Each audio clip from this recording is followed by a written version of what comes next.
Good morning, everyone, and good morning, Minnesota. On May 25th, George Floyd's death brought an unprecedented urgency to the conversation around police reform and community safety. It brought issues of racial equity and police accountability into sharp focus for Minnesotans across the state, across the country, and across the world. But that was not the beginning of this fight that led us here to today. George Floyd's death followed decades of advocacy by communities of color and indigenous communities. It followed decades of marches, petitions, grassroots organizing, and awareness campaigns. This is an issue that strikes at the heart of questions that parents have to ask in communities of color. Do we feel protected in our own communities by law enforcement? Will I be treated differently by people because of the color of my skin? This group of lawmakers here responded by putting together a piece of meaningful legislation that will impact our communities in a positive way. Every single person, every single Minnesotan deserves to feel safe and protected in their communities. This bipartisan piece of legislation moves us towards a critical step towards criminal justice reform.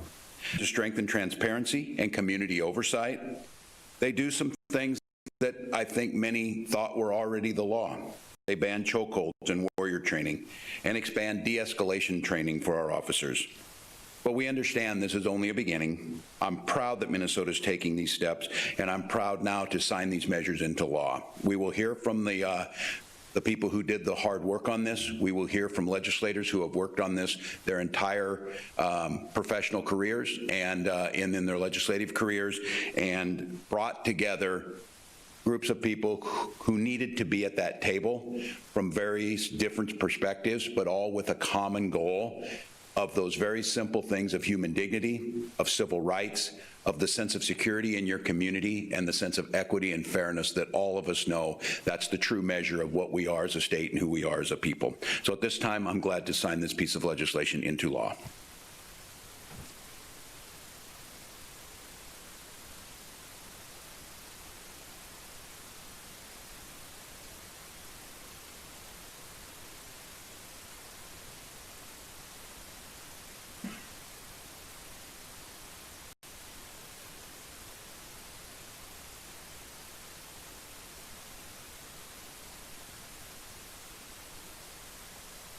Now the law.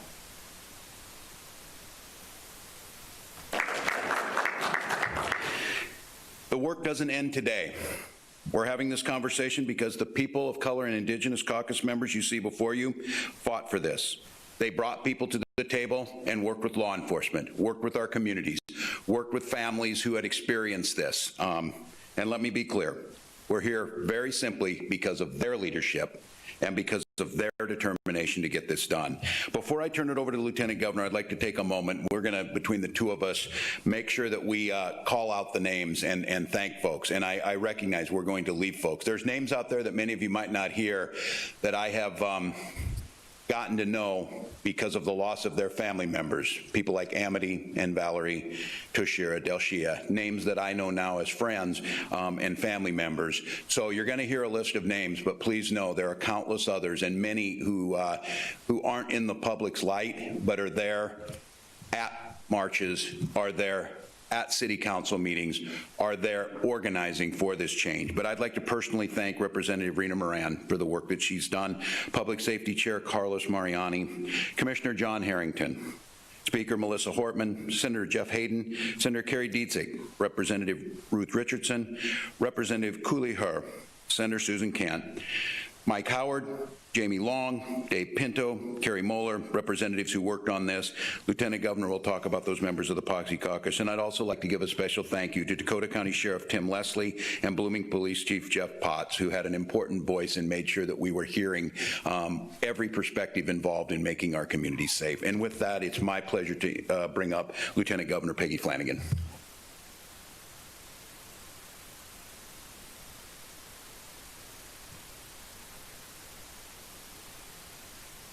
Hazards of wearing long earrings and a mask here.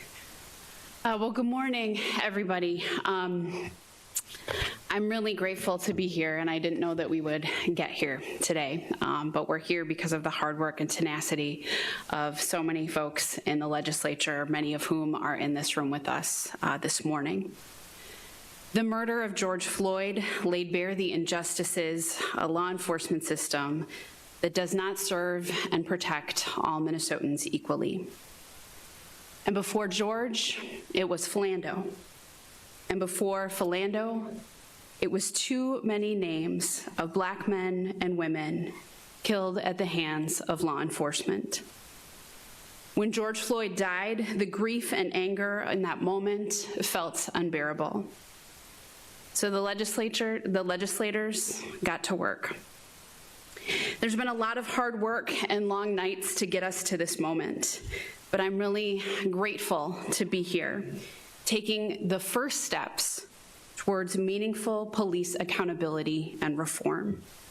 And I want to be clear, these are only the first steps.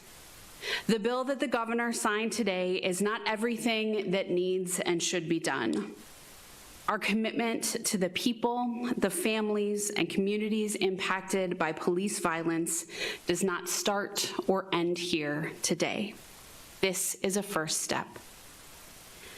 I'm grateful to the people of color and Indigenous caucus in the House and the Senate who led this conversation with persistence and resilience.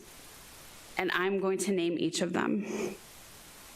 Representative Jamie Becker-Finn, Representative Aisha Gomez, Representative Hodan Hassan, Representative Kwali Hur, Representative Mary Kunish-Podine, Representative Fu Lee, Representative Elise Mann, Representative Carlos Mariani, Representative Rita Moran, Representative Mahmoud Noor, Representative Ruth Richardson, Representative Samantha Vang, Representative Jay Zhang, Representative Tu Zhang, Senator Melissa Franzen, Senator Fong Kerr, Senator Jeff Hayden, Senator Bobby Doe Champion, and Senator Patricia Torres Ray.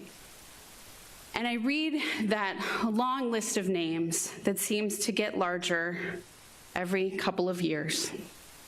And I read it because it matters.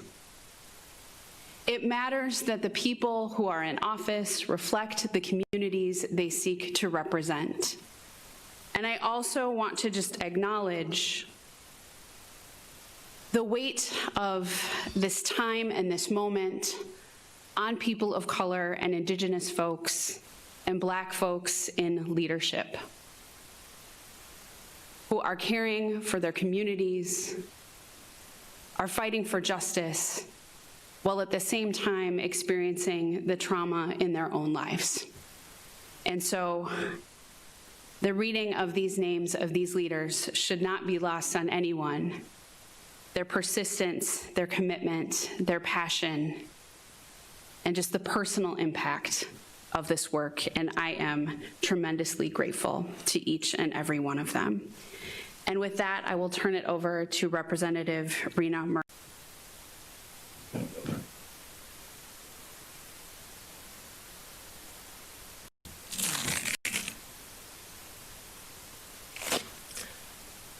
Good morning. So I had a speech that I couldn't write, so I asked my media person to do it for me, but it didn't resonate with me neither. This has been a long, I mean, I seem long to you guys. Like you might say, it was like 8 days or 2 weeks. This has been a long, drawn-out process for me that filled me with so many emotions. There was many times that I didn't have the patience, didn't have the time, felt overwhelmed, but also stayed in this because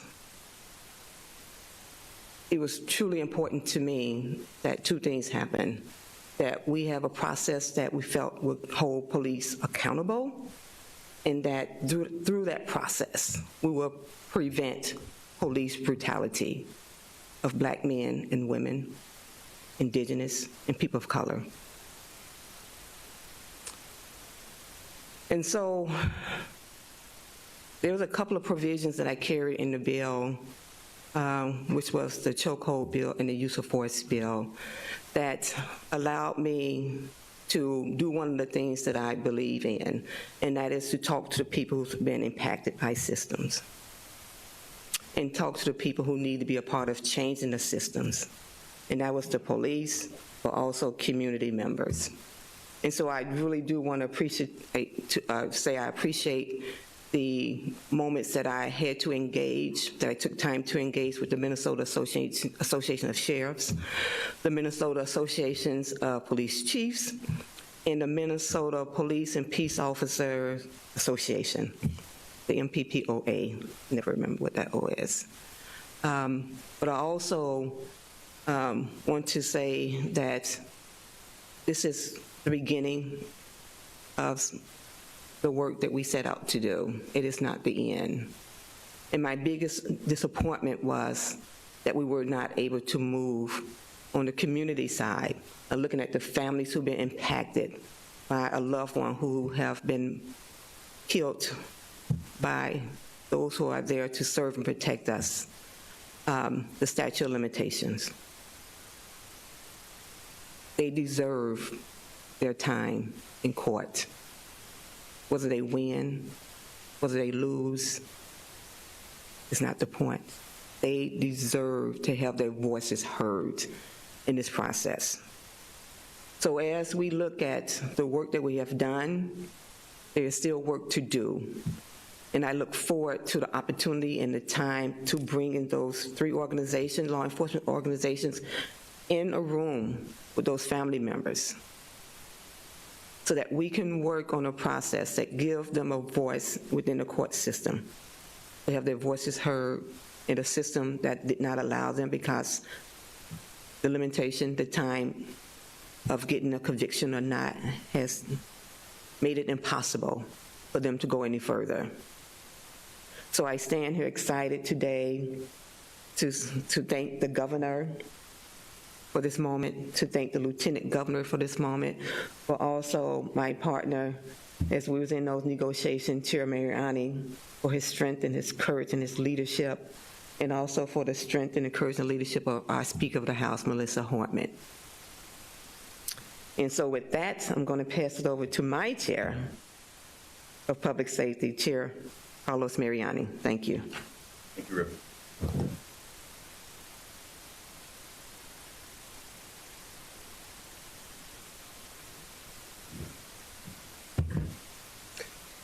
Thank you, Rita.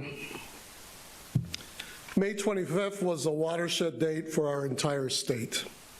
On that date, 4 state of Minnesota licensed peace officers slowly, torturously killed George Floyd on a street in Minneapolis in front of citizens who asked them to stop.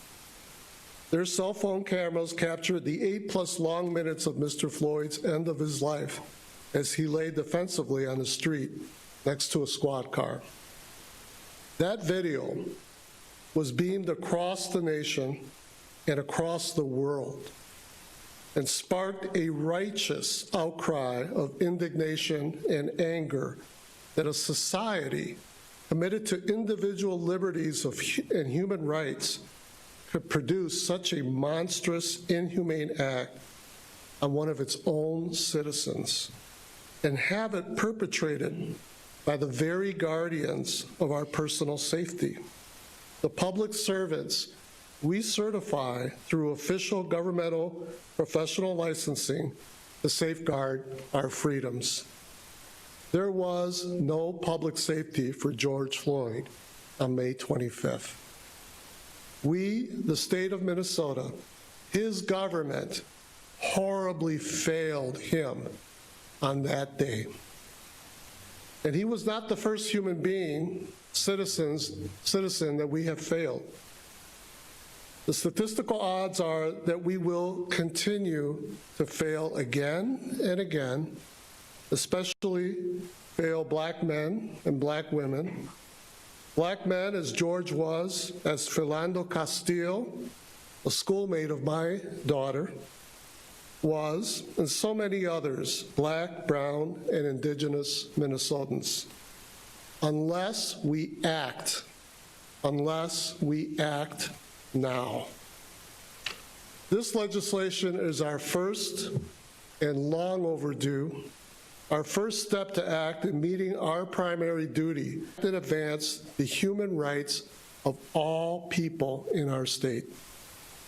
The construction of this law and its passage is a powerful acknowledgement of our collective failure in the past, of our failure to these two citizens and countless others who have been wrongfully harmed at the hands of peace officers. We have to start with that acknowledgement. Otherwise, we'll continue to do what we've always done. The bill that I and Chair Moran and Representative Herr and 24 legislators wrote, including authorships from the POSSE, the People of Color Indigenous Caucus, and that 102 House members and 60 senators across political party lines overwhelmingly voted for, equips the state Peace Officer and Standards Training Board, the state licensing entity, equips it to act muscularly, unabashedly, to assert the primacy of state law, in the regulation of law enforcement in Minnesota. It is our expectation that they do so, and we will monitor their progress. The law requires the Post to develop policies that require every law enforcement unit and individual officer to abide by new standards of use of force and duty to intercede when those are being violated. The law creates a citizen council to inform and guide their actions. Their success in doing that, the Post Board's success in engaging powerfully and fully with regular citizens, will determine whether law enforcement loses or keeps the public's trust. We expect this board to treat that council, to treat those civilian voices as equals and with respect and deference to the wisdom that they will bring to the decision-making table.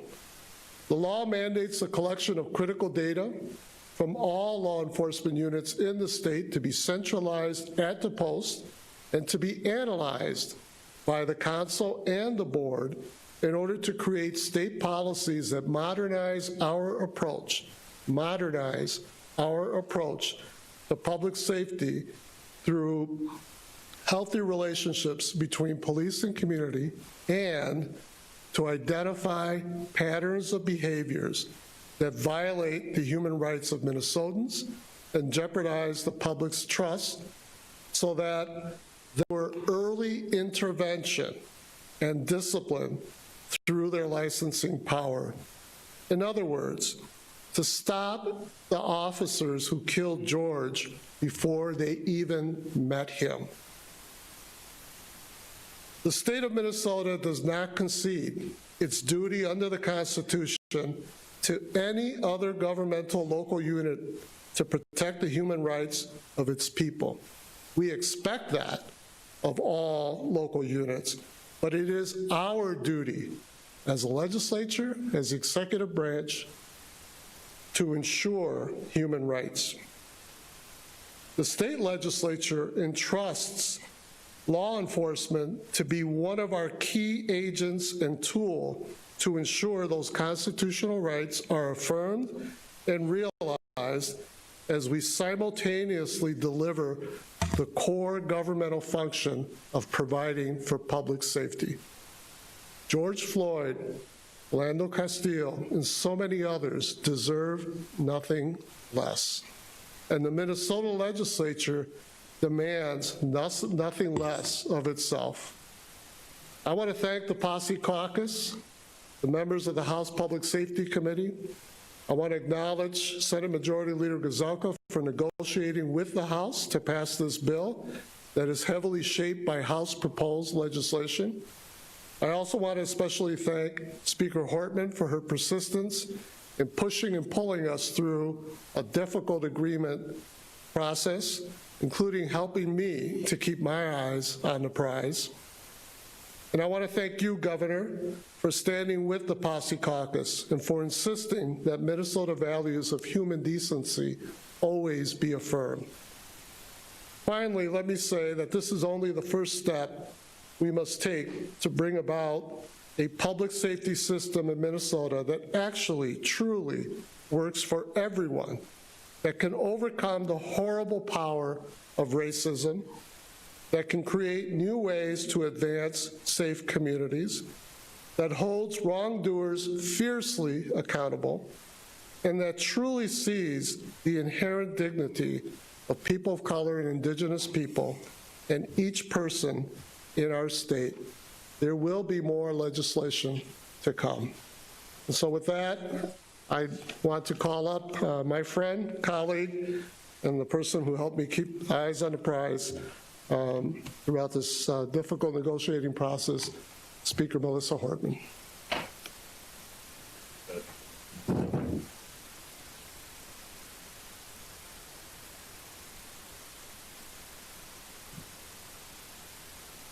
It's been just 8 weeks and 3 days since we lost George Floyd.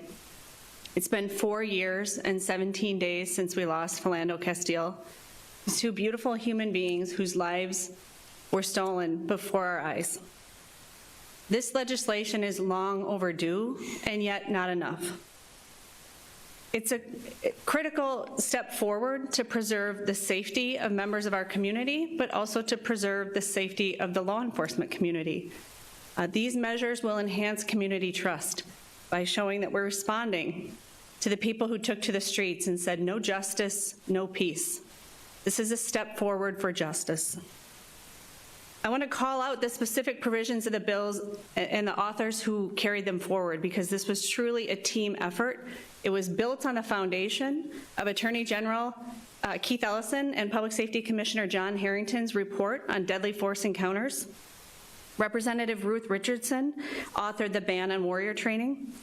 Representative Rena Moran banned chokeholds. Representative Becker Finn required that there's a duty to intercede. Representative Mariani, the visionary voice of conscience in these negotiations, accomplished meaningful reform at the Post Board, including citizen voices and collecting important data that will drive change moving forward. Representative Khalil Herr authored the arbitration reform provisions. Representative Moran did really incredible work with the Minnesota Police and Peace Officers Association in partnership to reform use of force and put sanctity of life at the center. Representative Mariani authored the piece that creates an independent use of force investigation unit at the BCA, which will look at deadly use of force and sexual assault cases intensively. Representative Mahmoud Noor authored the public safety peer counseling debriefing section of the legislation, importantly looking at the mental health of police officers involved in preserving the peace in our communities. Representative Richardson authored two really significant pieces of this legislation, one having to do with mental health training and the other having to do with autism training. The working group on deadly force encounters found that there was a real need for officers to understand autism better. This legislation has the power to save lives. I want to thank all the members who worked on these provisions that were included, but especially call out two pieces that we're going to continue to work on. Representative Sam Vang worked on changing the statute of limitations. It's really critical, as speakers before me have talked about, to give the families their day in court. I was very heartened that Senators Limmer and Gazelka were actually open to this conversation. We didn't get there yet, but that doesn't mean that progress isn't still possible this year. Authored really important pieces to put community voices at each local law enforcement entity, and we'll continue to work to get those community voices heard. So this is a beginning. It's an important step. It's not the end of the journey. Thank you, Governor. Before we take questions, and I certainly want to be directed to the folks who were instrumental, as we said, for decades work on this, I'd like to take a point of personal privilege to thank the Speaker. I can tell you the most difficult job in politics is to be head of a caucus. You have all of these different interests. Each one of your members comes there with an election certificate and a responsibility to serve their constituents, but trying to build a coalition. You have folks who think that you can just have your idea go and it's your way or no way. It doesn't work that way, especially with the Speaker and along with Senator Kent and the other caucus leaders. But Speaker Portman has made that clear, and it's all those difficulties, and then it's the usual herding cats that happens, and then it's also when everybody else thinks they know how to do your job, and you have to interface not only with the other caucuses in the House of Representatives, you have to do that in the Senate, and then you have to interface with the governor. Office. I can tell Minnesotans that they can be incredibly proud of someone who puts Minnesota's interests first and foremost and has the skills necessary to navigate and move pieces of legislation through a process that is meant to be very difficult, and I think many people thought that we were going to fail. So having a Speaker with a spine of titanium is certainly helpful, and I, for one, am grateful to have you there, so thank you for that. And I'd also like to take just a moment to thank some folks that aren't here but had a profound impact on me. People like Debbie Montgomery, Margaret Coleman, Yusuf, others, who years ago, when I was a member of Congress or thinking about doing that or thinking about potentially asking the people of Minnesota to give me the privilege of being governor, told me and said, well, since you're a white kid from a farm country in rural America, you need to educate yourself and be with us and see community and learn up their homes and their families. They opened up their churches. I walked hand in hand with Margaret down Selby Avenue for years to the Selby Avenue Jazz Festival.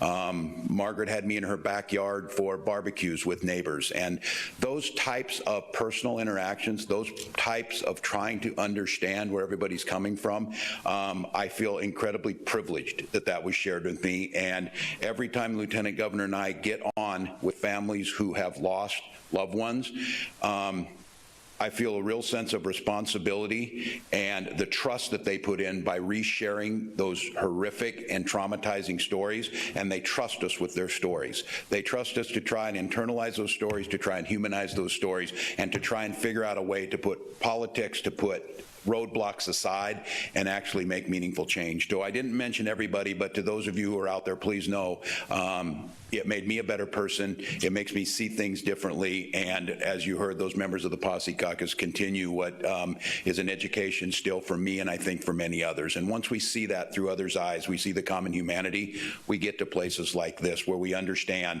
that we need to be in community, we need to understand community, we need to have people of community to truly make public safety happen. And with that, I'd be glad to answer any questions, or more importantly, have these folks answer them.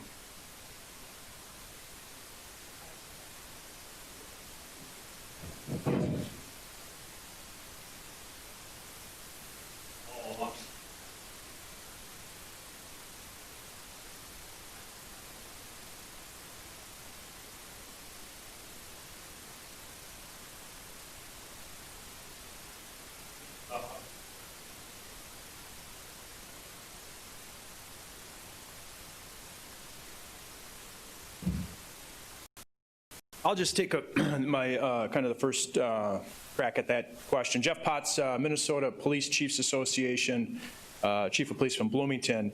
I think it was mentioned by at least a couple of the speakers here that this process has been really intense for the last couple weeks, but that really wasn't the beginning of it.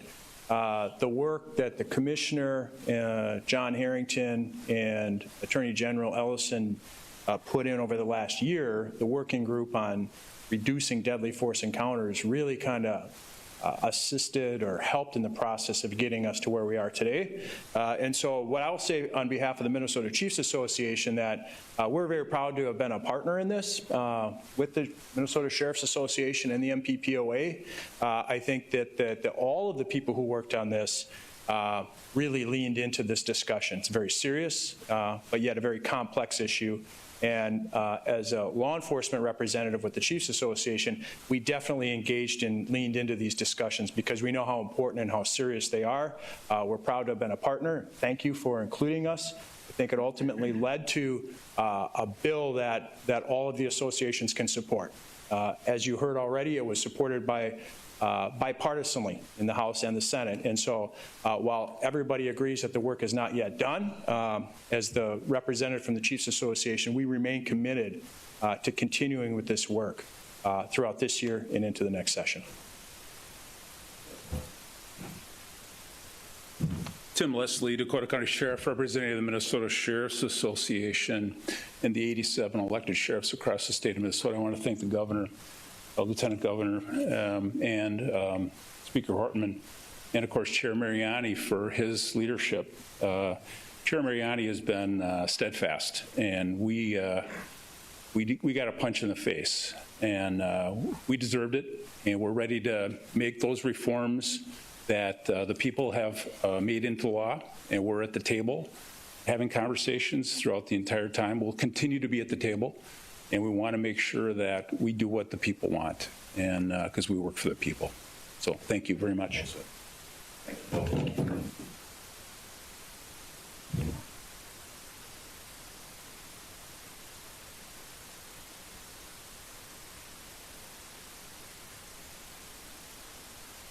I think I'll start with the speaker on this. As I said, she was instrumental. She was in the room on every single one of these. And Commissioner Harrington might be better able to speak from the administration's perspective because he was negotiating a lot for us. So if the two of them. Well, the governor's leadership was really instrumental at the moment where he engaged with Senate Majority Leader Paul Gazelka and got the Senate Majority Leader together with families of the victims of police violence.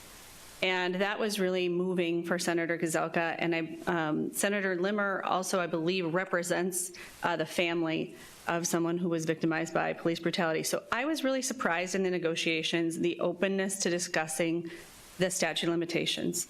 We looked at the priest sex abuse model of having a 3-year open window.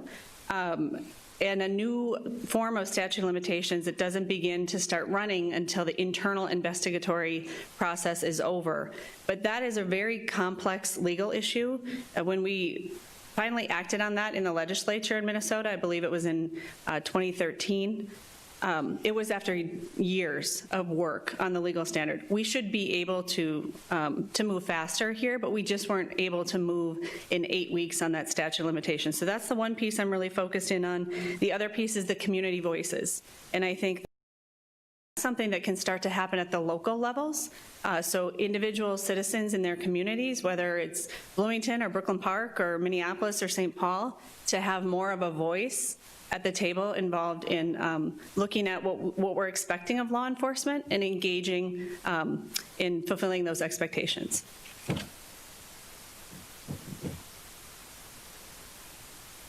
John Harrington, Commissioner of the Department of Public Safety.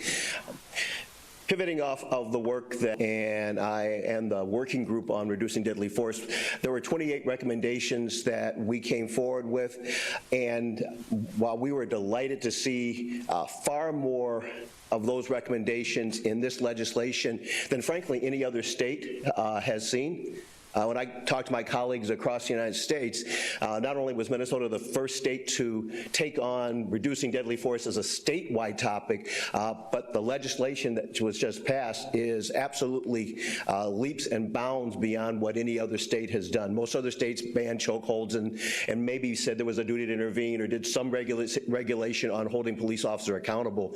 But as you heard the list of really in-depth steps that this legislation takes, as we are much farther ahead than most states are. Having said that, I see some of the post-board reforms that Chair Mariani has put into place. We have talked about the holding police accountable part, and I think the other piece of this that is now open for discussion is how do we train our police officers? How do we train our peace officers? How do we know that the training that we give them, in fact, is meaningful training, and the data that we're going to collect will, in fact, help inform inform us that the training we're giving them, in fact, changes behavior and enlightens their behavior. We should be able to see that when the training is done, that police officers and peace officers are able to handle deadly force encounters and use of force encounters in a better way, in a way that is more both culturally sensitive, but is also much more effective. In addition to the training piece, I am optimistic to look at issues around body cams and other technology that can help us hold police officers accountable. I believe that as a chief of police of a couple different departments, I loved having the video. I loved having the evidence so that when I had to come forward, whether it was to the post board or to an arbiter to make a decision about whether an officer should continue to be an officer or not, I wanted clear evidence. And so I would love to see us do more work on body cams and how can we use those to make sure that officers are both cleared when they are doing the right thing and then held accountable when they're not.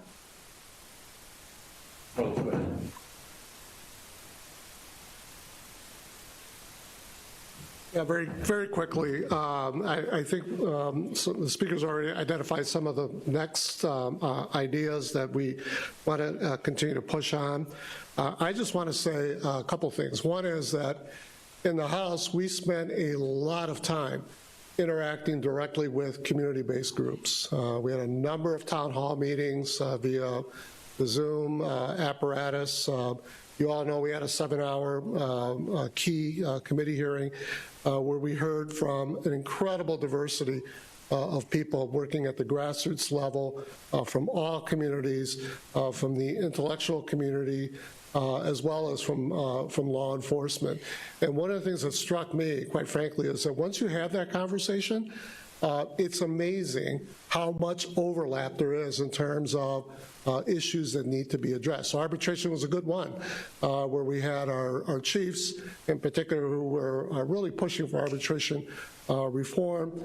At the same time, we were hearing from folks on the street level that were really concerned, where they would observe behavior that was, from their perspective, being condoned as a result of a mediated settlement after the police chief had already taken disciplinary steps toward an individual. So all that by way of saying two things. There is incredible common ground here. There really is.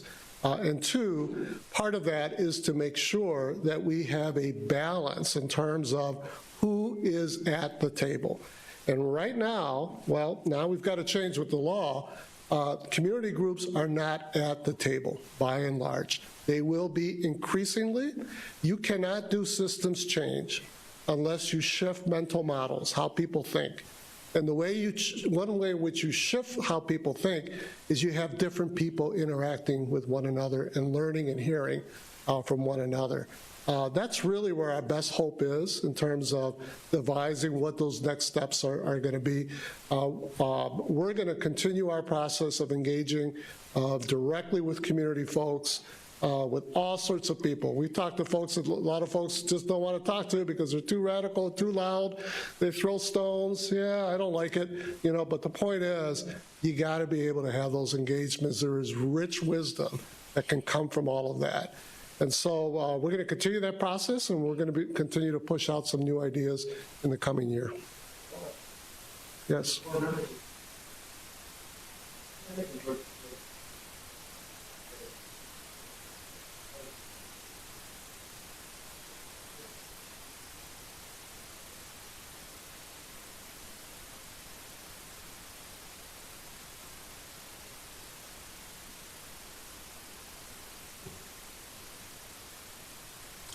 I would say it would certainly be up there. You know, race is at the center of this conversation. The statistics are real clear about who disproportionately gets most harmed when something goes wrong, when there is police brutality, including the worst possible outcome. It's going to be black men and women. It's going to be brown men and women. It's going to be indigenous people. There's a story that's happening across the state that we're only really scratching the surface at this point, but you have to have people who scratch that surface.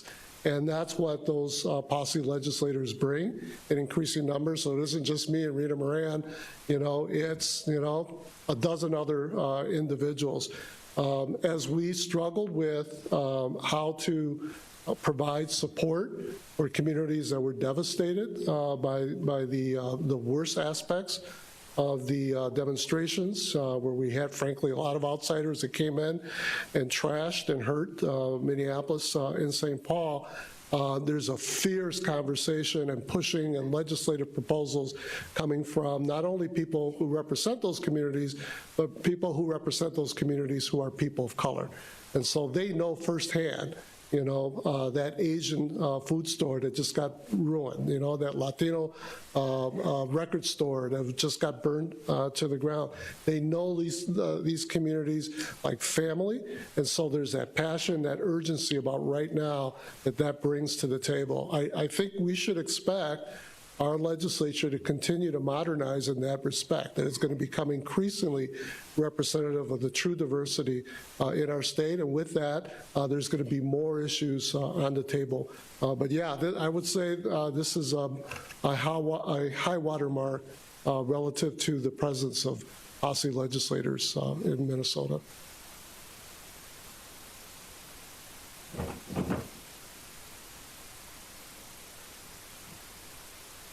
Well, I'm not currently a member of the Posse Caucus. I'm a founder, so I'll just speak to this. Ricardo, I just want to also just say, like, that's the question. I think in many ways, that is the question that has not been asked, frankly, about what difference it makes when there are people who represent communities who haven't been at the table before, and I'm glad that it was asked, because I think with this legislation, it is an example of what happens when we can speak for ourselves. And I think that, frankly, the work around missing and murdered Indigenous women within the legislature was one of the steps before this step as well, of ensuring the safety of people of color and Indigenous folks, but that it is not lost on me that because of the work of Representative Becker-Finn and Representative Kunesh-Podine and the ability to speak directly to folks in leadership like Speaker Hortman and Majority Leader Gazelka, that makes a difference. When you have to see someone personally and look them in the face and see the humanity of the people who are impacted most, it changes things and it changes dynamics. And we are having a whole host of conversations in this moment as we are responding to the violence against Black and brown people. And frankly, as you mentioned before, the COVID-19 pandemic that has impacted our communities more than others. And so my hope is that this is not a blip on the screen in the history of Minnesota, but is this moment where we see things changing, where we can have those conversations that are long overdue with the people who are most impacted, who haven't been at the table in a really substantial way until very recently in positions of leadership and power. Well, thank you, everyone.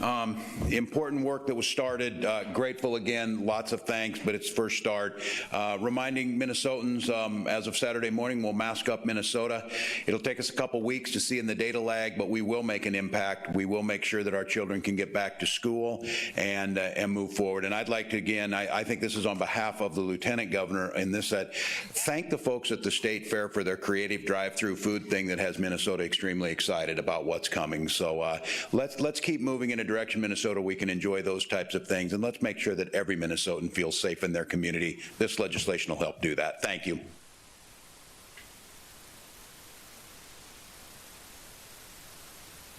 Hetty, can I get those wipes so I can, if you give them to me?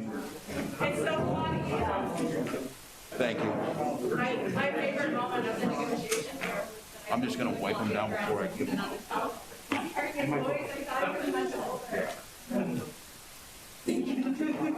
Representative Moran.